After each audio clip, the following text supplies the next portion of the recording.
What is going on, guys? My name is Cosmokes and welcome to another discussion video in which, as you can probably tell from the title, I'm going to be talking Call of Duty Ghosts, but specifically I'm going to be talking about whether I'm going to get it on the current gen or the next gen or both. And I also want to kind of give some advice to people if they're undecided on what to do or don't really know release dates, things like that.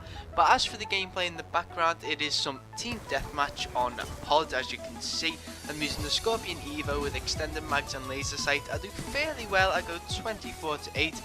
Not the best gameplay obviously, but it will do for now. So anyway, as a quick roundup of what's happening with Call of Duty Ghosts, on November 5th, as many of you know, that is the release date set for Call of Duty Ghosts, which is for the current gen, which is 360, PS3 and PC.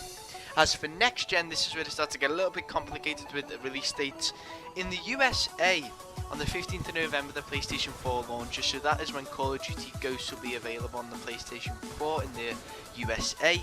As for the UK, if you want it on the PlayStation 4, that will be the 29th of November. And then for the Xbox One, it will be in the USA and UK, both on the 22nd of November. It will be available on that. So that's the release dates kind of sorted. So you don't really have to wait all that long if you're planning on just picking it up straight away on the next gen. You know what, 2-3 weeks at the most.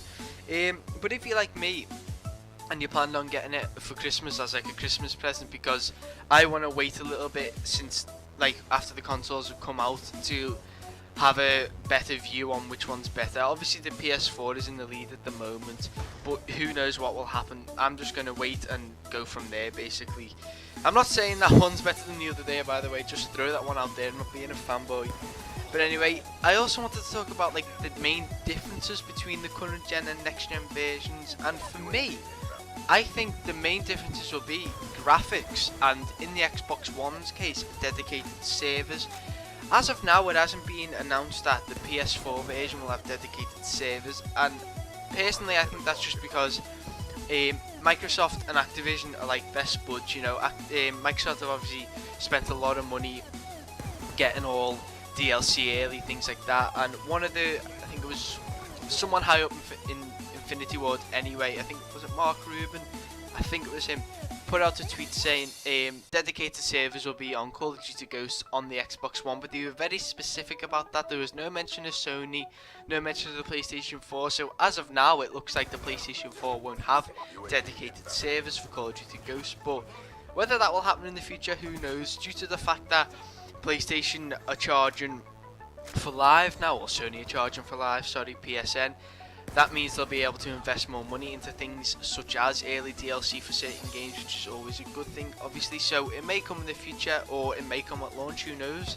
We've still got about a month or so to wait, a bit longer than a month, but who knows what will happen. So as I said there, the main difference is going to be graphics and dedicated servers if you're on the Xbox One. But so if you're planning on getting it for the PlayStation 4, I'd recommend just waiting and getting it on the day it releases for the PlayStation 4, because even though Game, and which is the UK store by the way, and GameStop in America and Amazon are doing that deal where if you buy a current gen version of a few selected titles like Call of Duty Ghosts, Battlefield 4, FIFA 14 and Assassin's Creed 4, I think there are a few more like Watch Dogs, but anyway, if you buy the current gen version, they're doing an offer where if you trade that in, you get a certain amount of money back, so you only pay about $10 or £10-15 towards the next gen version, which personally I believe is a really good deal, because like me, I'm going to be waiting till Christmas for my next gen console, so I'm most likely going to get Call of Duty on current gen. So when it comes to it, I'm going to go to my local game store in the UK and be like, here you are, here's my 360 version. They'll give me £40 back and I'll pay £10-15 for the Xbox One or PlayStation 4 version, so that's that done. But a quick note on that, actually, if you're from the UK, Game are doing that offer till Christmas Eve, so we have got quite a long time to decide on whether you do want to upgrade or not. So that's pretty good. I'm unsure on how it works for GameStop and Amazon, both UK and USA Amazon, because I don't really buy games from there. I'm more obviously go to a game store for that.